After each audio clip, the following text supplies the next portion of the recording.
Today's guest is someone who has made a big impact in the nightlife industry, from West End events to opening 3 restaurants, and also being behind the brilliant Soultown festival. We'd like to welcome Joe Courtney to the Speakeasy Club podcast. Thanks, guys. Pleasure. I've got to say, this is one of the moments where I've heard your name said quite a few times by other guests.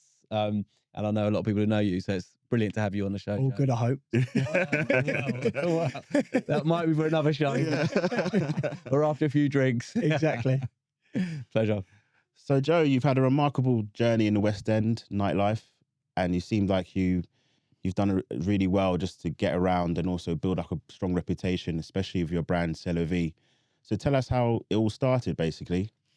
So we didn't actually start in the West End. Okay. I started local. It was a friend's dad who had a bar. We used to go to his events. He used to do a thing called Funkin' Filthy, my friend Lewis Wright. And I had quite a big crowd. I used to bring quite a lot of people to the events, and he said, would you like to do your own event? I said, I'd love to. Yeah. Done one with his dad at a place called Bar Tudor in Deptford, middle of Deptford High Street. Hey. All our crowd was from miles away from Deptford, but I think there wasn't many promoters at the time. We'd done an event, 300 people, £7 a ticket. My eyes lit up. All of a sudden, the hospitality industry had me, and it was a side thing at first. I was sort of bouncing around jobs that I wasn't happy with and doing these nights on the side.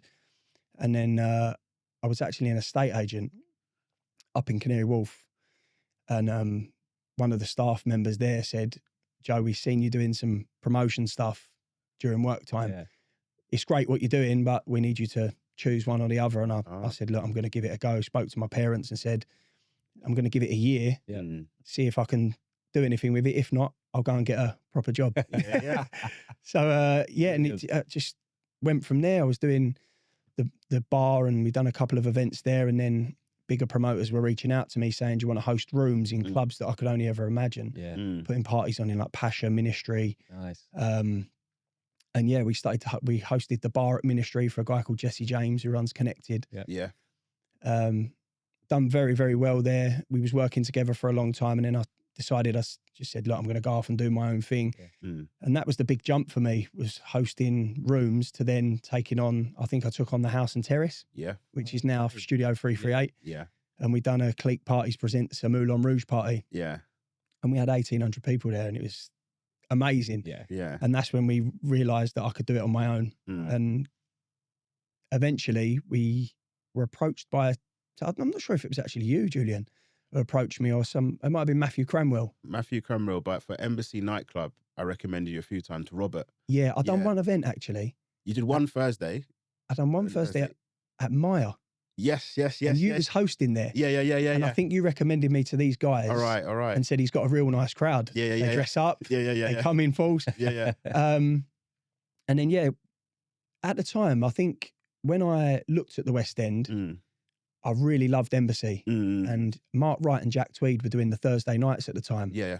And again, I thought, I'm never going to be able to do this. And I was saying to my friends, I'd love to host this club. Yeah. And they was kind of like, dream on. And Mark and Jack kind of went off and became celebrities and was doing their television and Towie and stuff. And this opportunity came up. And I remember the meeting as clear as day. It was Matthew Cranwell and Dan. Yeah. And Matthew Cranwell's from like the King's Road in Chelsea. I was still living in a council house at the time. So it was a bit of smoke and mirrors and telling them where I came from and stuff like that. And yeah, we got the Thursday nights. The first one was great. And they offered us a year contract and a retainer to keep that going. And that's what really started opening my eyes to this being a career and something that I could roll out and try other clubs and make money and make a future for myself. Yeah. What sort of time period was this, Joe? So this was around, I started in Deptford in 2006 and then done that whole house music scene, hosting the big clubs, the second rooms and stuff. And then the West End, I think, was 2009, 2010. Brilliant. I went over to do a season in Marbella, but my mum got ill, so I came home, and that's when I started launching the nights in the West End. Yeah. So I think it was around that 2010 mark, just before I met my wife, Amazing. Oh, it was amazing. Yeah. The West End, I was speaking to Julian about it before, the West End in that period, I think, was possibly the greatest time in the West End. whether or not it may be that we're out of touch and we don't know what's going on in the West End at the moment. But for me, that was like a golden area for the West End. And then you, from Embassy, you managed to launch Anaya as well. Thursday night as well. So Embassy I'd been at for about 18 months. Numbers were still good, but just felt stale for me. I was young. I wanted to do other clubs, and we was being approached by a lot of clubs at the time because that crowd was unique, getting very, very good, and a lot of celebrities were turning up, and we was making some noise in the West End. And Gurge, he's great. I heard in the other podcast, once you get in a meeting with him, you're either coming out signing a deal, and it was true. I was going there. I had a figure in my head that I wanted, and I came out with a much lower deal, because he's a charmer. But it was great working with him. He understood both heads. He understood the promoters and the nightclub owners. So it was good to strike a deal with him. And I remember he'd just done his refurb. And I was launching the night on the Thursday. It had gone from like dark black decoration to jet white everywhere. It's probably his biggest mistake. Stains everywhere. But we launched. They were still like stapling the upholstery and stuff as people were in the queue. But again, we had a great deal there, and it just made it work. It made it work there. And we spent no longer than, I'd say, like a year at a time at a club. That was a bit more short-lived than I was there for about 7 months, because then I was approached by Amica in High Street, Kensington. And being a boy from a council estate, I was just like, High Street, Ken, I want to do it. Make mum proud. So, went and done that, and that was a big mistake, really. It didn't last that long, did it? Not really, about 3 months. And that's obviously the animosity of the hospitality industry. We got knocked for quite a lot of money there. Not a lot of money to me back then.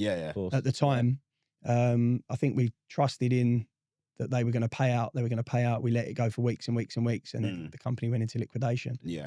Which hit me quite hard, because obviously that was just cash flow. We was living week by week. Of course. As a young sort of promoter. And like the West End scene is like, the club's open, but you're not too sure how long it's going to be there for. So you got to kind of strategize yourself. All right, I'm going to be here for a year or 6 months, or I can try to jump on a new business or see how it works for you. But so from Amica, where did you go from there? So from Amica, people were complaining about how far the journey was as well to High Street Ken, because it was a lot harder to get to than Mayfair. For us, from my area, that was one train. But High Street Ken was kind of a train, a tube, a cab. So I said, I wonder if I can get this kind of West End vibe and atmosphere local. And that's when I decided that I wanted to get my own club locally, but I didn't have the funds. So it was all about approaching club owners or clubs that were either closed or struggling. And that's when we came across the one at Flamingo Park. Glam, But before we go into Glam, let's talk about how you actually attracted your guests to your club nights, because everyone's got a different strategy. Someone said I handed out flyers. Some people said I used Facebook. Some people say I'm just popular. Like, how did you start attracting your first 100, 200 guests to your venues? So I think it was a lot easier for me, because I was doing the bigger events before that. I only needed 20% of that 1,500 that came to the clique parties to come to the West End. Not everyone had the disposable income so it was kind of everyone that had bought a VIP ticket for my bigger raves and house music things. I was approaching them. And it was, again, the BlackBerry Messenger. Oh, yes. You were speaking about that previously. BlackBerry Messenger, and it was all about connecting emotionally as well to these people. Course, you wasn't just a Facebook like. It was, you had their number, you text them. Change the name at the start. Person, make it all personal to each person. And I slowly realised that when I first launched Embassy, it was a guy called Dom, God rest his soul. He said to me, "You're going to need sub-promoters." I said, "I don't need sub-promoters." I needed sub-promoters. I said, I don't need sub-promoters. But tell us what a sub-promoter is first before you go into detail. So sub-promoter is someone who doesn't want to take on the club night. They want to run a list for you. And they would run a list, and they would get paid on the 20, 30 people they brought. So they couldn't pack a club, but they had a good crowd that they would bring every week. Not enough to pack a nightclub, but enough to help someone pack a nightclub. And I sort of totally dismissed it. I said, I've just put 1,500 people in the house and terrace. I don't need a sub-promoter to help me put 200. I had a wake-up call.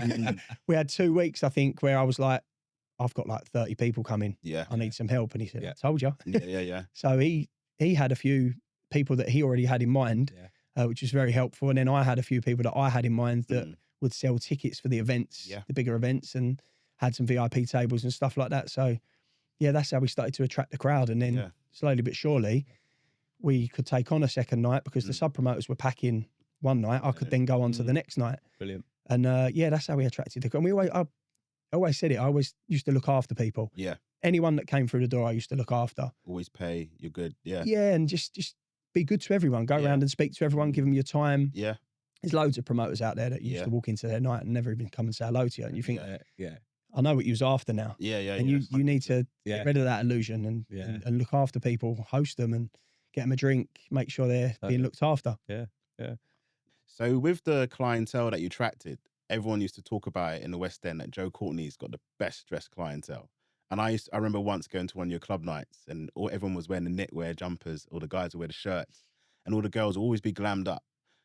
Did you used to send them like a text? This is the dress code. Or were you very strict at the door? Or how did you manage to like maintain just a well-dressed crowd?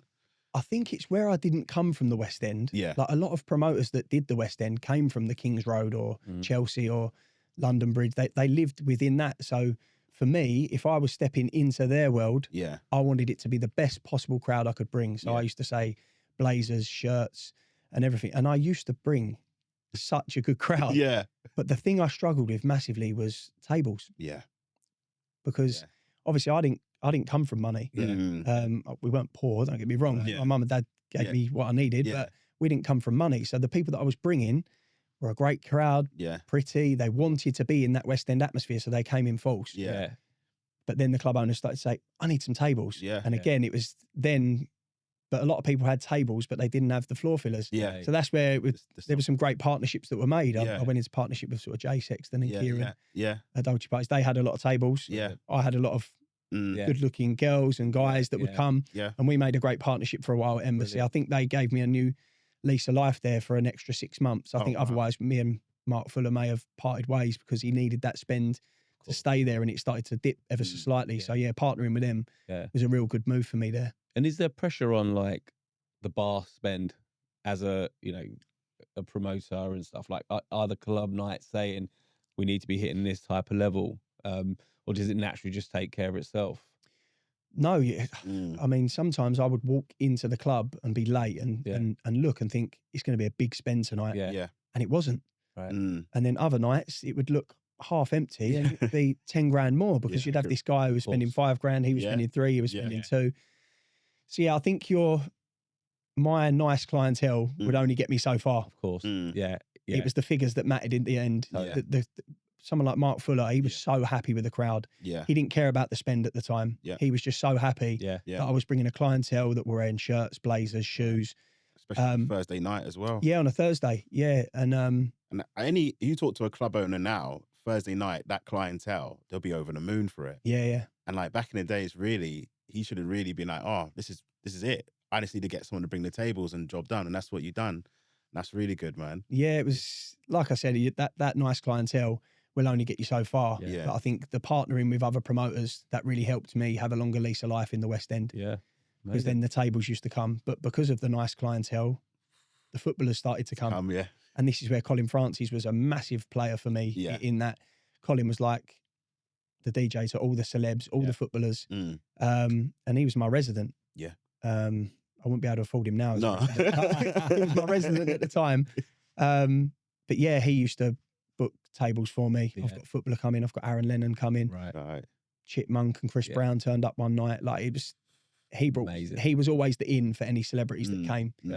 So he was he's a friend of mine, but he was a massive player for me, having a longer lease of life there as well in the West End. Oh, that's wicked, man.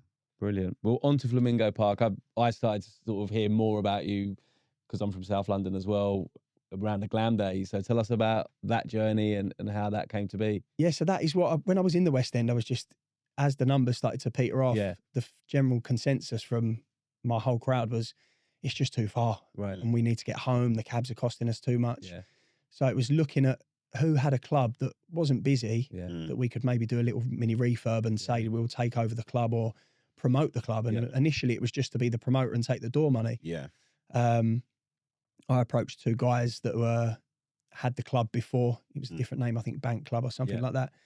And then said, is there an opportunity for me to take over that club? Can I have the guy's number? And they were like, no, if you want it, you're going to work with us. Yeah. Okay. So, the 2 guys, they're nice guys. They said, look, we want to get back into it. If you want to come in, we'll all partner up and do it. Yeah. And we put so much effort into this refurb. Like I said, I gave up the West End where I was earning decent money. Yeah. We refurbished this club in a month. And then the owner of the freehold said, I don't want the club anymore. You either take the club or I'm going to lease it to someone else or sell it. And we just wanted to be the promoters. We didn't want to be nightclub owners. And I'd done like a rough P&L and I was like, we're not going to make any money. He wanted astronomical rent at the time as well. But he had us by the balls. We just done a refurb. I've given up everything I was doing. So we went for it and it was the hardest but best thing financially I've ever done. It was crazy. We had 500 on a Thursday night, 500 on a Saturday night. Nice. We had football teams getting coaches down, celebrities turning up, and it was kind of like that bringing the West End to Kent atmosphere. And it didn't last long. It was about 18 months. Because I think through one summer, I think it went a bit quiet. And we laxed the dress code and stuff. Looking back now, we should never have done it. No. I think the club would probably have lasted another 2-3 years if we hadn't laxed that dress code and let's just let those in. And eventually it was just one of those things where I think we had other ideas on the license and stuff like that. And we just went our separate ways. Right. Did that sort of relaxing the dress code, did that sort of bring in the wrong crowd? And I wouldn't say the wrong crowd. You just couldn't differentiate if someone had been out all day to someone that had come for a night out.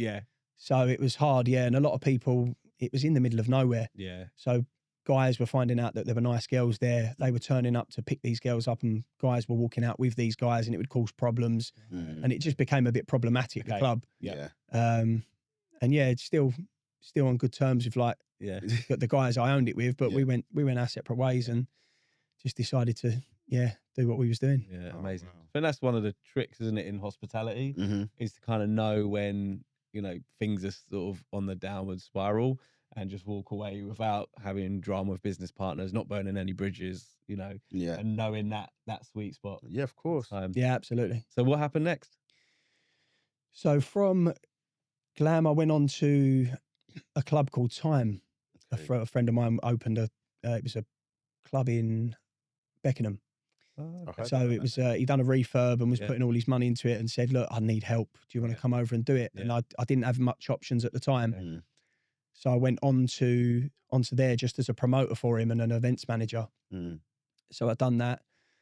And then I started to I went on to Aura. There was a club called Bieber's. Aura Bieber. Is that the one in Mayfair or the one? No, there was a club called Bieber's in Bromley. Okay. And I approached the guy to change it to Aura. All right. ORA. Yeah. I had the idea from the Aura. But before that, that's why I believe massively in manifestation and believing in yourself and going for something, because that's true. Aura nightclub, the logo, my designer Rob, he designed that logo 2 years before it was even an option. Oh wow. I said, I'm going to open another club. It's going to be Aura nightclub, tables. Love it. And when I eventually done it, he said, you had that logo from me 2 years ago. Yeah. But done that, and then I started to have kids and young family, and nightclubs just weren't for me. I didn't want to be getting in at 4 a.m. The kids waking up at 6 and I'm sleeping in, I'm not helping, and I'm missing out on all that. So decided to just completely change direction from there. So obviously with kids and nightlife, what other problems did you occur whilst opening a nightclub? Was it all just, obviously, was it financial? Was there any things that happened? You're like, oh, I wish I never did it that way, or things you would have changed? The massive wake up call for me was when I think I had my daughter. I think she was a year old, but I also had a dog. Okay. And the dog had an operation, and I earned a lot of money at the time, or decent money. Not a lot of money. I earned decent money, should I say? And the dog had this operation, and it went wrong, and I didn't have the £500 to my name to pay it. Yeah. And I didn't think it was a big deal at the time. So I went to my mother-in-law and she lent me the money. Yeah. And my sister-in-law said to me at the time, "How have you not got £500 to your name when you own a house? Yeah. You have a wife, Yeah. Yeah. you've got a kid and a dog." Yeah. And I thought she was being really rude at the time. Yeah. But looking back now, Yeah. Yeah. how did I not? Yeah. If anything goes wrong, Yeah. your boiler goes, anything, Yeah. Right. and you've not got the money to do Yeah. that. And that was when, for me, I sort of said, I want to open a business that can give me not only passive income, but security. Yeah. Where I've got money behind me, I've got a weekly wage coming in. Yeah. Yep. And then I can look after my kids, look after my family. Yeah. Yeah. And yeah, it was just that security. Yeah. And started to Totally. build on from there. Yeah. Because I can relate to that, because when you're a promoter, you get paid like a fat dividend, say for example, after like doing a big event. And then after that, you're like, wait, I don't have any money coming in weekly. It's only when I realize, you know what, I need to change my business to salary and big dividends after the year or so. And I think that's what a lot of promoters struggle with in the beginning. They're like, oh yeah, I made money this week. I made money this week. Wait a second, you need to actually run it like a proper business. Yeah. And the security is also a big thing. And not like from there, where did you go from? Obviously, the nightlife industry stopped now, and obviously your wife had a word with you. And like, where did you go from there? Well, to be fair, she's always supported me through anything of that. But it was a bit of a crossover between Aura and I. It's actually the local pub where my dad drinks, the Summerfield, which I've had for 8 years. That became available, and I always wanted a pub or to go into food and beverage and step away from the nightlife industry. I was tired of getting in at, like I say, 4 a.m. Yeah. So, yeah, I got the Summerfield, and I was starting to come home at 12 o'clock. Yeah. So I was still doing events on the side, any sort of the odd club night once a month that would bring in a nice bit. And but yeah, it was that security that I had my own venue. I knew what was coming in, what was coming out. Yeah. I could pay myself every week. Yeah. And yeah, that security for me was massive.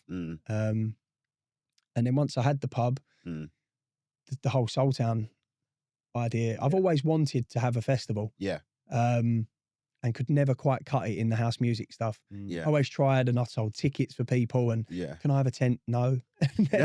And then all of a sudden it was, but just, I'd put on a couple of events at the pub and at this little bar called Reaver in Catford, Soul and Motown. And it had legs. They sold out. The clientele was older. Most of it was women. There was no trouble. Yeah. So yeah, I approached an old school friend who was doing. Her name's Lucy Bateman. She was doing sort of mini events on this bit of land where she had a restaurant at the time, and she was doing community events. And I approached her and said, "Look, I've got this idea. I want to run past you." And she said, "Great, I'd love to do it. Let's meet." We met. She came up with the name. We created the logo, and slowly. So Soultown Festival is obviously soul music and Motown for Mo, and he put it together. Made Soul. Oh right. Soultown, yeah. So we've broadened that now, because obviously finding artists for just soul and Motown. Yeah. Obviously, all the soul industry, they're getting a lot older. Yeah. Some of them are unable to perform now. Yeah. So we need to find how we can rebuild that, and like his soul, Motown, disco, funk, reggae. Brilliant. So now it's huge. Now we even do soulful house music. We've got like this second arena called Soultown Garden Party. Oh, that's amazing. And it's its brand on its own. Really? So it does, like we've done Studio 338 and a couple of other clubs with that. Wow. Yeah. So you've gone from nightlife to a pub. Like, how was the transition? Because obviously they're very different from each other. Obviously they close a bit earlier, but also managing a pub is like, you're more beat. You got to deal with the customers a bit more. Yeah. Do you understand what I mean? There's a lot more to it. Yeah, it was and again, that was a quick learning curve. I've kind of went into that a bit blind. I thought because I'd done events and everything, I knew how to host. Yeah. But the first customer that came through the door wanted a pint of a certain beer. Yeah. And I poured it completely wrong. Yeah.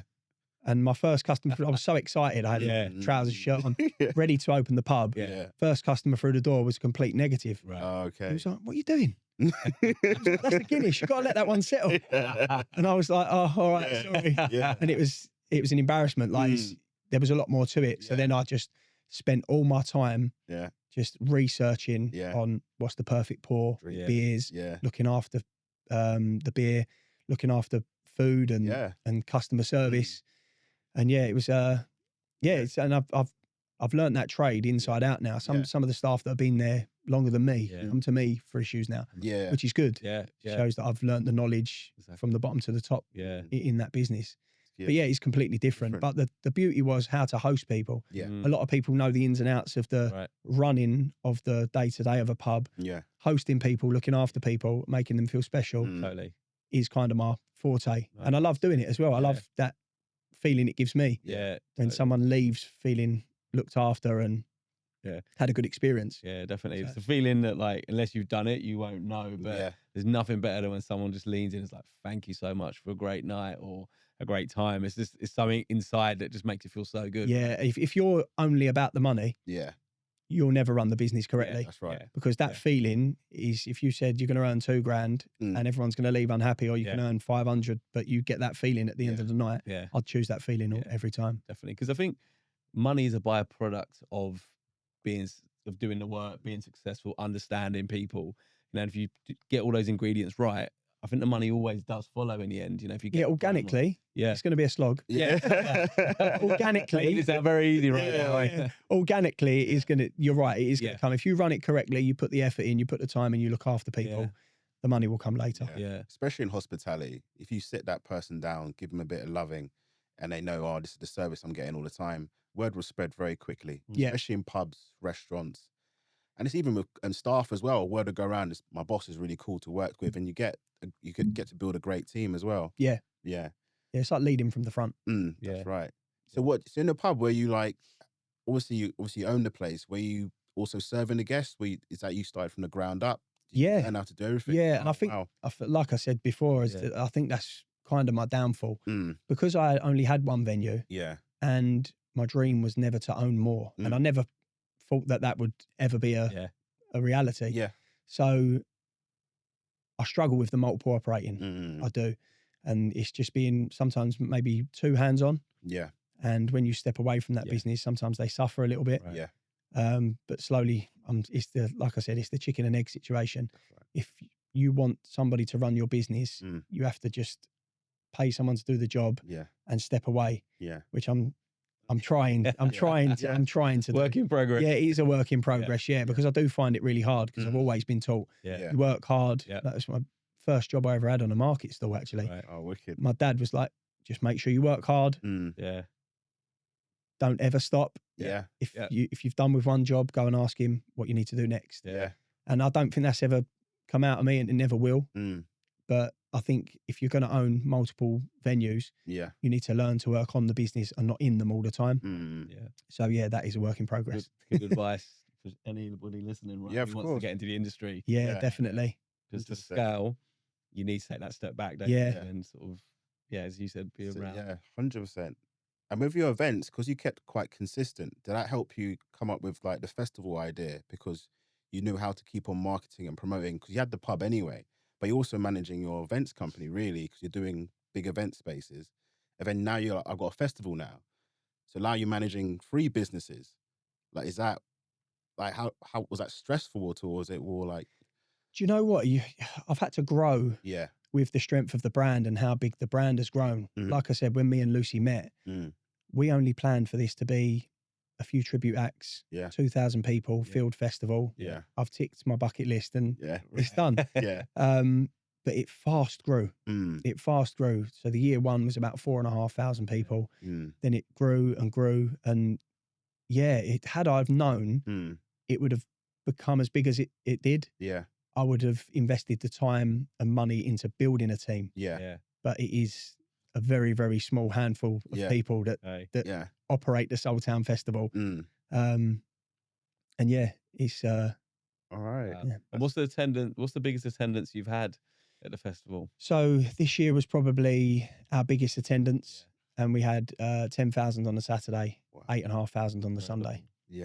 Brilliant. Yeah, so that's phenomenal. I mean, that's definitely a big tick on the bucket list. Yeah, it was amazing. There's honestly that it's made us more professional in the way that the Soultown festivals run. As soon as we had those big numbers, we could then invest more money into making it more professional. And looking out at the crowd and seeing that many people 100% is, again, it's that feeling that you get from it as well. And it's a huge thing for us. Wicked. So like with a festival, everyone's like always ask us like, how do you set up a festival? How do you get started? How do you get the go ahead for like the landing? Like even the setup to actually getting people to put up the tent for you. Like, can you just give us like a quick brief, like the steps to do it and also the stresses that come with it as well? That's why I look like this. That's why I look 50 and I'm 35. Nah, you're fine. Sip a drink. Yeah. No Joe on this one. No, it's again, Yeah. it was a big wake up call for us when we wanted to execute the festival. I thought because I'd run events before on a large scale, whether it be 1,500, 1,000, and we'd done them in multiple venues that didn't have electric, and even like that Sky Bar event that we'd done, there wasn't any infrastructure there, so you had to take the decks up, everything. Yeah, it was nothing compared to the scale of putting on a festival. Yeah. And our very first one, it like rained from 10 till 10. Okay. The build, the break. There was so many things that it was kind of like a crash course. Yeah. Right. We was fake it till you make it kind of thing on the first one. Yeah. And then everything that went wrong in the first year was a huge learning curve for us. And it takes 3 or 4. Yeah. Because something new comes up every single year. Yeah. Like one year we went for a mains water pipe. Yeah. I just got off the phone to the insurance company. Wow. Lucy said, call them if you want to put your mind at rest. Yeah. And I called them. I said, what's the worst case scenario? Yeah. And she said, right, you're about to open your doors. You go for a water main. The festival's off. You need to be insured for that. And I was like, okay. We went for a water main in the festival. Were you insured How before? do you go through a water main? Is it due to Well, the pegs that were going into one of the tents, like the marquees. Yeah. Lucky enough, it wasn't a main for like a street. Oh, wicked. Otherwise, the festival would have been off. It was just a main water pipe for the park. Okay. And there was a cafe there. Yeah. Screaming at us at the time. But yeah, things like that happen, and staff not turning up, and just logistically, things that you think are going to be okay, they're not, because when it's raining and the ground's soft, you can't ruin the ground. Yeah. So then you have to think about all these things. But yeah, there was a lot of contacts that crossed over. Yeah. So we kind of, between myself and Lucy, we knew someone who could do that. Of course. So like a marquee, we had a contact. Stretch tents, we had a contact staging. We kind of had friends and singers that had contacts that could do that. So with the help of a lot of people, and that's kind of credit to the people around us, really, that helped us get that over the line. Yeah. And there was people that were dropping speakers off, friends that were helping set up. Oh, that's wicked. And it was a real like family run thing. It felt like all our friends had just come together to help us get this over the line. Yeah. And when we did, my friends were turning up. They thought they was turning up to like a school fete. Yeah. They were saying, this is actually a really good festival. Thanks. I don't know whether that's a compliment or not. But, and my friends, this is like a mini little Glastonbury. It's like amazing. That's wicked. And we've learned so much now, and we've got things that kind of licensing and police that were pulling us up on year 1 and year 2. Like, this isn't acceptable. You can't be doing that. This needs to be safer.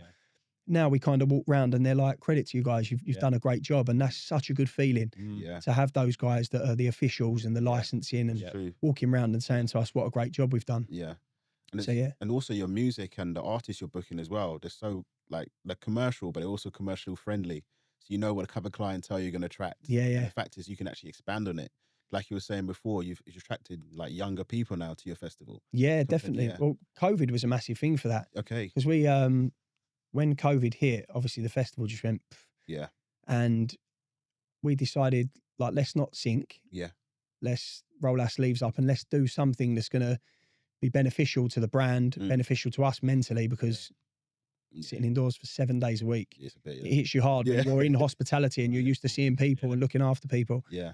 So we done it first came because Lucy said, why don't we do these NHS hampers? Send them around with a Soultown logo on, and they can have 2 free tickets to the next festival. So anyone that nominated someone that was an NHS worker, we sent them little sort of hampers. Yeah. Yeah. They wasn't anything special because we didn't have no money at the time. Yeah. But it was a festival. Yeah. So we'd done like chocolate bars and stuff like that, and just a bunch of flowers that someone wanted to donate who was a florist. Yeah. And then we met up once a week just to see what we could do with the brand, keeping it alive. And then we done the doorstep sessions, which was, we had this like Soultown bus. Yeah. And we would send singers round to people's doorsteps, knock on the door and just sing to them. Yeah. Oh, amazing. So we had someone who was going through cancer treatment, someone who was suffering, someone who just lost their dad to a stroke, someone who had a stroke, and we were singing to them on the doorsteps, and it was amazing. The great feeling. Yeah. It built that whole brand and the social media content that we got from that as well. Yeah. It was two benefits. It made us feel great. It was great for the people and great for the brand. Totally. And then we decided to do, we saw some people doing, I think we watched DJ EZ do a live stream, and Rob Crouch, our designer, and Lucy met up with me at the Summerfield pub, and he said, why don't we do a live stream? And we kind of started to do these live streams. They were very amateur, little banner behind us. And then eventually he came up with a green screen, and we had visuals. Brilliant. And Tony, our MBE, our DJ, who done pretty much every one. Yeah. They became weekly. Yeah. And people were reaching out and saying, these are getting us through. This is like our party in our front room. Yeah. Yeah. They're tuning and in. we had big numbers. 64,000 people watched one of them. It was crazy. Yeah. Brilliant. And then we sort of said, how can we engage this, and how can we monetize it to get the artists some money as well? So we've done this thing called Tip the Team. Yeah. And people would tip the team online. Yeah. And it would give some of the artists that were performing a little bit of extra money through COVID and stuff like that. So no, but that younger following was built through then, I think. Yeah. And yeah, people that were, you never thought would love soul and Motown and disco music were paying an interest to the brand. And that's where the Soultown Garden Party came into play. Yeah. We needed a second arena. So all these young 25-year-olds wasn't intruding on the main stage where all the older people wanted to be amongst similar age groups themselves. So the second arena was the younger clientele, the main arena was the older demographic, and it just works. It's a really, really good festival, and I'm very, very proud of it. You should be. You should be. I mean, you know, what's amazing about COVID and stuff, I know for hospitality it was such a tough time, but the creativity that you hear and the goodness that a lot of owners and creators of brands in hospitality that did to get through it, whether it's serving food, you know, ideas like your ideas, you know. I did loads of stuff. So many great things. Some of the stuff I saw you doing, Julian, was so creative, and but everyone did something, you know what I mean? Because when you're stuck in your house for 7 days, you're like, I have to do something. But it also is a good time to actually show, you know, when you're on holiday, it's probably the best time to like, create your ideas, because when you're away from everyone. And that was the first time we were actually away from everyone. Like I had the lobster roll, we had loads of crazy ideas, but it worked.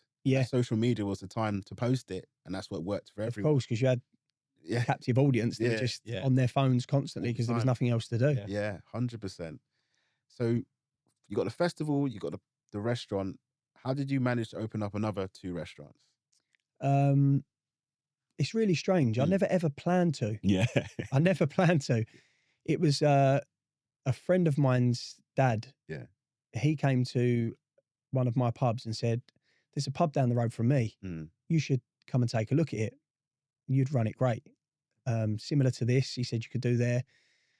And I kind of went to see the pub, said, yep, great. The brewery said there's no key fee or anything like that. Oh, wow. I didn't have any investment at the time, so I didn't have any key fee. And then they give you the pub, they do this refurb, but they won't let you fill it with IKEA furniture. Oh, right. They buy all the furniture and everything. And I said, I'm not sure if I can go ahead. To this guy, his name's Stuart. I said, I'm not sure if I can go ahead. They need this. He said, I'll invest. So he invested in the pub, and he's been my partner in that ever since. Oh, nice. And and then we opened it in February. Yeah. It closed in March for COVID. And we was just like, that's similar to one of mine. I remember the feeling sitting there, and Boris Johnson was doing the announcement on the screen, and we were inside the pub. Yeah. And everyone said, can you put it on and turn it up? And I just couldn't believe it. Because then you didn't know about the grants, nothing, any of these schemes that were coming out. You just thought, more so for Stuart, that just invested all this money into a pub. Yeah. And it's closed 5 weeks later. Yeah. It was just like, you couldn't make it up. Yeah. Yours 5 weeks. I had 2 weeks. So I opened up Fish Cafe in Hampstead, and then 2 weeks later it closed. Oh. Mate, that feeling is horrible. Yeah. Mate. And you're just there looking at it. All right, what can I do? And you don't know what to do because there's no furlough. He hasn't said anything yet, or grant. But I didn't get the grant either. Mate, it was tough. Because you was too new? Yeah, too new, but also because our location of our restaurant, they said no grants to people in that certain area because they think you've got money. They're like, no, I deserve a grant because this. They said, no, you don't get the first grant. You're like, what? Everyone else gets 40 grand or something. You get 0. Yeah, there was a really weird way they. Yeah, weird logic to everything. Yeah. But yeah, that was one of our problems. But it's like, so did you open it after? We did, and then lucky enough, credit to my partner at the time. He was very organised in saying, let's get the garden done. Yeah. So we've got it ready for the next summer. Yeah. So we kind of done it, and then was going to launch this winter garden. Sorry, we'd done it for the summer. Yeah. And we'd opened in the winter. So we'd opened in February, closed in March. Yeah. And then in that period, we used that time to get the garden ready for when we reopened in summer, because we didn't know how long this was going to go on for. And then when they opened gardens only, we had a garden all singing and dancing ready to go, which was fantastic. Yeah. So it kind of gave us that lease of life at the start. It brought a lot of people through the door to see the venue. Amazing. Oh, man. And yeah, it's been good. Oh, it's amazing. And there's a third one now called Soul Street. Soul Street. Soul Street, yeah. Yeah. Yeah, so we always wanted to open. Yeah. The initial idea was to open an over 25s bar. Okay. And we saw this venue. It was an old police station. Yeah. And this beautiful venue. Yeah. But when we purchased the lease, there was all this equipment in there. And the only money that we'd paid for the lease was for this equipment. And it was all kitchen equipment and the kitchen facilities. So we said, how can we pay this money and not do food? Of course, yeah. So now we've got a restaurant. We never planned it, but it's gone really well. There's been, at the start, we had quite a few teething problems. Yeah. Probably the biggest mistake we made was opening in December. Okay. So every night we was getting slammed. Yeah. Wow. And staff were training. Yeah. Chefs were getting used to the kitchen. Yeah. We were getting used to, of course, owning a high-end restaurant. Yeah. And there was a few complaints and things like that. Yeah. But I think sometimes it's a blessing that you have that sooner rather than later. Yeah. You don't want to be a year in and having teething problems still. So we had all those teething problems, sat down after 3 months, realised what we needed to do. Yeah. And I think we're there now. Oh, that's We're good. getting lots and lots of good feedback now, Yeah. and people that we send friends in for honest opinions and stuff like that. And I had a message from someone on Sunday saying, mate, what you've created there is fantastic. The service was good. The food was great. Oh, that's brilliant. And yeah, just makes it all worth it. Yeah, it does make it worth it again. Yeah. Again, it weren't that feeling at the start. I was in the kitchen some nights when we first opened. But yeah, no, it's a good feeling now to be getting that feedback and stuff. Yeah. Makes a big difference. Yeah. And do you know what? One of the things I love about your story, Joe, is like you've done so many different things in hospitality. You've rolled your sleeves up and got your hands dirty. Like, out of all of it, what is the one thing that's the most rewarding for you, or you're most proud of? Like the pinnacle of hospitality, you mean? Yeah, the best thing. Any of the journeys. I think in the early stages, the West End was a massive achievement for me. Yeah. Just purely because of where I came from. Right. Yeah.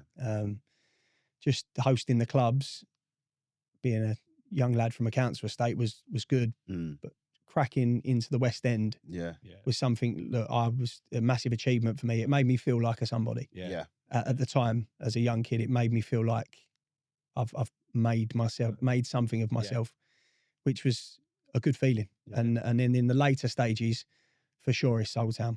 Yeah.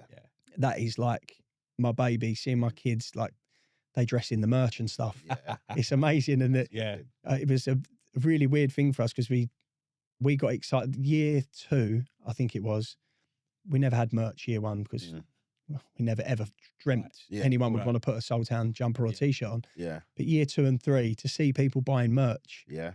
And another really weird thing, which usually people get so pissed off about, is ticket touts. Yeah. That excited us.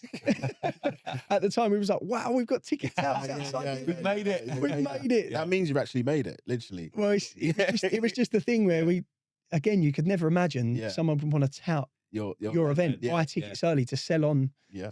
But yeah, now we're like, we don't want tickets. It's become a reality now. Yeah. But yeah, I'd say definitely for me, Soultown is probably the biggest achievement. And where do you see it growing to? Like, do you want it to be as the same size of like Glastonbury? Like, what do you see? What's your vision? Yeah, the dreamer inside me wants it to be a massive festival. Mm. But the realistic Mm. and my mental health side, Yeah. it probably wants it to be more. I'd say 20,000 each day Yeah. I think would be a dream. Brilliant. Yeah. To find a site that could hold 20,000 Yeah. each day, Amazing. be sort of a massive achievement. Yeah. Amazing. All right, well, we're going to change up the pace a little bit. Grab some water and get ready. Don't look so scared, Joe. But we've got a round that we call the quick fire round that's never quick, ever quick. Right. So take your time with it. Let me have a sip of this first. Yeah. So we've got a few questions for you. Obviously, you named a few celebrities that you've touched base with. I know you talked about some of the artists you've had at Soultown, but who's the biggest party animal celebrity that you've ever met in any of your sort of career in hospitality? Biggest party animal. Callum Best back in the day. Yeah. Oh, he was out all the time, isn't He could party back in the day. Yeah. Amazing. Jack Tweed. Yeah. Wow, back in the day he could Right. party. Yeah. Whiskey shots. Yeah. Okay. Keep him away from you. Yeah. Yeah. Yeah, exactly. Like, I'm working actually. Yeah. I remember that sometimes. Okay, brilliant. Alive or dead? Who's a celebrity that you'd love to, have hosted at one of your parties back in the day, or be at Soultown, maybe even perform? Oh, that's a tough one. I know. And you can have alive and dead, by the way. Yeah. Frank Sinatra. Oh, Fire. that would go off. Yeah. Yeah. Frank Sinatra. I love it. I That's a love good one. All right, that's a really good one. Good one. You definitely sell some tickets. Yeah. And in terms of like hospitality and the perfect night, like what are the sort of 3 things that you think are most important for like that perfect night out or hospitality experience, in your opinion? I'd say the music is Yeah. one. Yep. The security Okay. to create a safe environment Yeah. for people. And the atmosphere. Mm. I think if you had too many different groups from different pockets of areas or Yeah. different ways of life, Yeah. I think it could create an atmosphere there would be some animosity in the clubs. Okay. Yeah, of course. I think the atmosphere in a club, you have to have like-minded people that Yeah. are there for a good time. Right. If you've got someone there for the wrong reason, it can completely spoil the night. Yeah. Okay. Yeah. Makes sense. And then what's the biggest no-no for running a night or in a Biggest hospitality event? no-no is, I would say, getting involved in anything underhanded Yeah. or getting involved in anything that's not above board. Yeah. Right. I agree. I think if you want to run a successful event, Yeah. you don't get involved in anything underhanded or get involved in anything Right. that could be detrimental to your business or anyone in your venue. Yep. Okay. So don't mess with the tax man is one that I'm hearing here. Don't mess with I've him. heard a few people talk about Don't mess that with show. him. VAT, man. All them dudes. Yeah. But I think it's more like just make sure you know what you're doing, you're above board and everything, and don't get anyone that's doing something that you're not sure of. Yep. Just keep them away from. Yeah. Yeah. You get a gut feeling for a reason. Yeah. Right? Yeah. So, That's right. Okay, so last question. Getting through this easy, Joe. Yeah. Easy. So what is a club night or hospitality experience that you respect, that you didn't create, that you look at and go like, wow, I would love to be like that, or that's something I sort of wished I created? in terms of hospitality, I think I really respect anyone that can go overseas and make something of their business. Yeah. I think that's a huge, huge achievement for someone. Yeah. For instance, look at Tony Truman, Yep. Tony Wheelchair, Yeah. Wayne Lineker, and the guys over at Max here, the guys over at Ocean Beach Club. Yeah. Brilliant. O Beach, sorry, should I say? Yeah. The guys over at O Beach, Yeah. they've created something amazing over there. They was promoters, Yeah. and they've gone and stepped into a world unknown to them, a beach club that is now moving on to, it's gone from Ibiza to Dubai. Yeah. And that's something that's always been on my radar Yeah. that I would love to do. But obviously now's not the right time. I've got a young family and Of course. and X, Y, and Z. But definitely that would be something they're an inspiration to me for what they've done over at O Beach. Yeah, definitely. And that's what I think's great about hospitality is, like you said it a lot, Joe, like all of the learnings you take earlier in that career can put you in positions that you can't even imagine, like even yourself. But talking about like Wayne Lineker and Tony Truman, you know, like they started, you know, They're promoters. and like look at where they are today, you know. So yeah, I love that, Joe. See, you crush that, Yeah. crush that. Yeah. But like, same example with a promoter, do you ever feel like we can do anything when it comes to marketing and selling, especially with obviously even boxing to promoting events to promoting even products?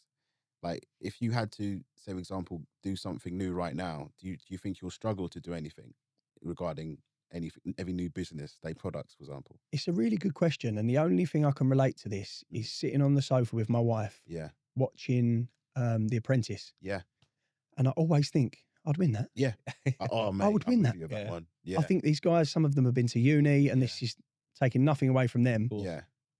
Every challenge, I think, I would have done that differently. Yeah. I would have done that. And then Lord Sugar comes on the telly. I would have done that. I said that. Yeah. I said that all along. Yeah. So I do think when you build that skill set, being in hospitality, you're built differently. Yeah. I think you have the ups and downs. Yeah. You've got to roll up your sleeves, do every job.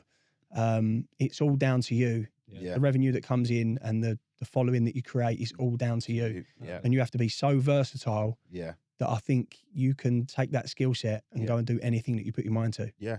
100%. And that's been proven by a lot of your guests that come on here. Of course. That have gone and created clothing brands and nightclubs, venues, festivals, still doing events, corporate events. Yeah. Totally. Yeah. Even starting recruitment companies and things like that. You speak to some of these people, they own recruitment companies and they're worldwide now. And that all started from being a nightclub promoter. And I think it is that kind of do or die attitude that you need, that you can use. And I mean, connecting with people as well. Like you talked about your feeling you get from hosting people. I think one of the things you see from a lot of our guests is they like people. Yeah. They like being around people and they like giving people experiences. I think that allows you to transfer that to other industries and be successful. So one thing I want to ask you, I'm desperate to ask you this, but we all know in hospitality things go wrong, and they go wrong quite often, and they probably go wrong at the wrong time. So like, talk to us about a moment or something that happened in kind of your journey where something's gone wrong, crazy story that we can put a smile on some of the listeners' faces. There's been a few. There's been a few. The obvious ones, like the electric just completely going off in the middle of an event. Yeah. Happened to me. Yeah. And it's I remember it was at the House and Terrace. We was meant to be doing our first event that was before the Moulin Rouge party. Yeah. And they had a power cut just before, and the event was off. But I think that, again, there's always a silver lining, because some of those tickets that were already sold, I rolled over to the next event. Okay. Had I not done that, I don't think I'd have had as many numbers, which then give me the sellout that I needed. Yeah. So everything happens for a reason. But I mean, the festival, when there was a year where it went horribly wrong for us at the festival, it was a huge learning for us, and people do congratulate us on taking everything on board and rolling it out to the last 3 years that have been great. It was just after COVID, and Boris Johnson announced that events under 10,000 could go ahead. And this was July, end of July. Yeah. We was in September, early September, the 1st and 2nd. So me and Lucy looked at each other and said, should we do it or should we roll it over? In hindsight, we probably should have rolled it over. Okay. But we were so excited to get it on, and people were excited to be there. The demand was there. And we thought we'd been out of action for so long. Let's just give the people what they want. Yeah. And we'd done it, and so much went wrong. Track and trace for the staff. Right. Some security not showing. Like I said before, these tech wizards that had been through COVID had learned how to create barcodes that were getting them in the VIP areas. Yeah. So we was over capacity and had to do sweeps to get people out. Deliveries didn't turn up. Bar staff didn't. Some bar staff never turned up. So that year was a massive learning curve for us, and we should never have gone wrong. Never have put the event on, to be honest. As you said, all learnings. All learning. It is. Yeah. But I've just loads of small things. Yeah. Some of it, sometimes it's not the biggest ones. You speak to some of my friends and people that I work with. I 2 years ago, I had my hand down a toilet on a boat party Yeah. because the toilet was blocked. Yeah. Right. Like, Yeah. Yeah. you think you've been in this industry for 15 years, you'd be way past putting your hand down toilets. But Yeah. But you seems like you like to be hands on as well. You like Yeah, to, yeah. yeah. I think it's just in me, which Yeah. again, it can be a detriment to me sometimes Mm. and a Yeah. credit to me in others. Yeah, yeah. Yeah, it's just learning that fine balance of when to be hands on and when to not be. But the truth is, you're kind of living your dream as well in some respects. Like to 100%. be able to like make a living out of putting on events and parties in an industry that's ever changing and exciting and fun. Yeah. Not everybody gets to do that, you know. Like I look at some of the guests who have owned their own nightclubs. I'm like, that just doesn't happen to many people. People dream about it and think, I'd love to do that, but actually, the percentage of people that actually go and make it happen is very small. So those moments when your hands down the toilet and it's like, what am I doing with my life? Yeah. Are way outweighed by all the highs that you get from Yeah. doing what you do and doing what I've done as well. Yeah, absolutely. But I have a question around your nights out, because the one thing about ex-promoters and people in the industry, we know how to turn up and party ourselves. Yeah. So like, we're going to incriminate you here. So we want to know about one of your best nights out, not one of your events that you've had. Who were you with? Where were you? Any juicy details that you've got? We want to hear it. I would probably say my stag in Vegas. Nice. Nice. I barely remember any of it. And it's amazing. Now I'm older Yeah. and I've got children. Yeah. The hangovers aren't worth it. Oh, no. And I'm a lot clearer and I'm a lot better person Yeah. by not drinking. Yeah. But something like a stag or going abroad with my friends. Yeah, my stag in Vegas was crazy. Amazing. Oh, It was really, really good. yeah. And that for me was one of the best. But one of my favourite nights out actually was when I was doing Soultown at the Monaco Grand Prix. Oh, damn. And we met a guy called Andy through lockdown, through the streams actually. And we started hosting the entertainment on the yachts. So doing like Soultown parties for his after unique Grand Prix hospitality day. And we was partying all day on that. And I thought, this is like a dream come true. We're hosting Soultown on a super yacht in Monaco. Yeah. There was like cars driving past and I was with a friend there at the time and he was like, did you ever think it would bring you here? And I was like, no, it's soul and Motown music. I'd never thought it'd bring me here. Totally. And then we left the party that night and said, let's all go out. And I'm a huge fan of Conor McGregor. Oh, yeah. Not so much recently. No. But I am a huge fan of his story and where he came from and manifesting his journey. Yeah, totally. And my business partner, Lucy, said, oh, you're dying to see him. I said, he's here. He drove past me on his yacht and I waved and he waved back. I said, I'd love to bump into him. And after that day went so perfectly. The event went well. The after party went well. We all decided to go out, all the artists, us. And he walks through, doesn't stop for anyone. Yeah. Stops for me and has a photo with me. Oh, yes. That's wicked. His security were pushing everyone away. Yeah. I stood in front and said, can I have a picture of you, please? I said, yeah, come on, son. Had a photo with me and it was like, you should see, I'll send you the picture, you see my face in this picture. Amazing. That's amazing. And what advice would you give to someone, like, especially from all the history and what you've done so far? And if you had to, like, do it again or start over, what advice would you give to someone with all the problems, all the good things you've done as well? Number one, honesty is the best policy. Yeah. Someone I used to work for years ago taught me that. I used to tell little white lies when I was younger. It came from losing my blue book in school and I would throw it down the drain. Oh, I lost it, Mark. Little white lies like that I used to take into business when I first started at 17, 18. Okay. I'd tell people there's loads of people coming and then there would be half the people there. Okay. And then I would have to deal with that on the night and look like a liar. Yeah. And then I was about 18 and someone said to me, just tell the truth. Honesty is the best policy. Right. And then I started to say to my friends, lads, I'm struggling with this night. Yeah. All right, we'll come. Rather than say there's 20 girls there Yeah. that's not going to be there. Yeah. Just be honest. That's right. So number one, honesty is the best policy. Yeah. And don't get too personally involved. Don't get too personally involved. And don't trust everyone. Yeah, that's true. There's a lot of lovely people in the industry. Don't get me wrong. I've made some great friends. Yourself, Julian, Colin Francis. I can name hundreds of people, but there is a small handful of people that don't do business with. No, absolutely not. And Yeah. they're not always your friends. Yeah. You think they're going to be your friends because you've Yeah. built this relationship. Yeah. Not everyone's going to be your friend. 100%. And that will bite you in the arse if you Yeah. trust absolutely everyone. So always have your T's crossed and your I's dotted with people. Yeah. And also keeping like your friendship and like your people close to you. Yeah. Like obviously your relationship with your wife and everything, she probably backs you up a lot of things. So you ask her, so what do you reckon? And she probably says, look, that's probably a good idea, that's a bad idea. So it shows sometimes having a companion is really important, especially in his industry. She's always right. Yeah. Yeah. She's always right. That's what everyone says. She is always right. It's Everything she's told me about a certain people, person or business or something that's going to go wrong. Yeah. No, it's fine. Yeah. It goes wrong. And she's standing there like this. Told you so, innit? Yeah.